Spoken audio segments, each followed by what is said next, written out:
friends. How are you guys? On the bus to Popovo. Fridays is bumpy. Fridays is extra interesting because it goes through some of the other villages around here. It's an extended excursion, and I really enjoy that. And I was just thinking about how, I, as a traveler, I love to see the sights, right? It's fun to see the sights. It's fun to see monuments, to try to learn things and see beautiful vistas and all of this, right? Sightseeing.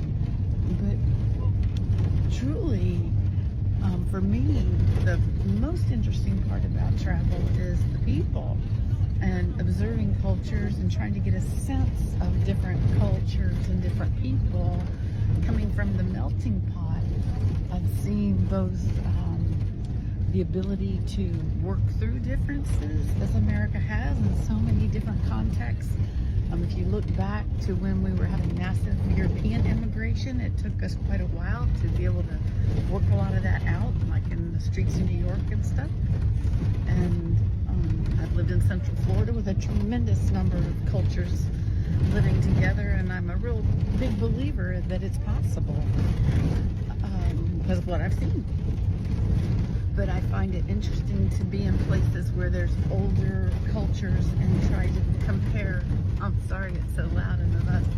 Try to compare things that I see and how they treat one another and treat their elderly and treat their kids and all those kinds of things. How they address public spaces, all kinds of variables that I look at and consider is part of what makes things really interesting for me. And I wanted to share that I have a friend who is from the UK, and he wrote a book about Bulgaria. It was just released yesterday on Amazon, published, and I have read some excerpts, and he speaks to this about Bulgaria, about people, about these shows about Bulgaria that are on in television in the UK about getting a very inexpensive home in a village and renovating it and all that. But he says there's very little that's spoken to about the people themselves, as though they're not even here. And I think that's really profound and something for us all to consider, because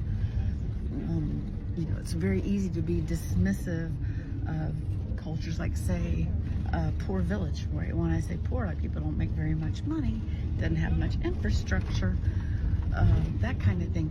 But there's people there, and they live the lives that they live, and every life counts, and every lifestyle should matter. And class hierarchy that's based on the opinions of the wealthy, I don't go along with that. I don't think you're a better person or more important or any of that just because you may have inherited wealth or might have figured out how to get rich. I've seen some really cold-hearted techniques for gaining wealth, and I'm not impressed with that. So anyway, I'm going to be posting soon a link to my friend's book. If you're interested in reading it, you can get it on Amazon.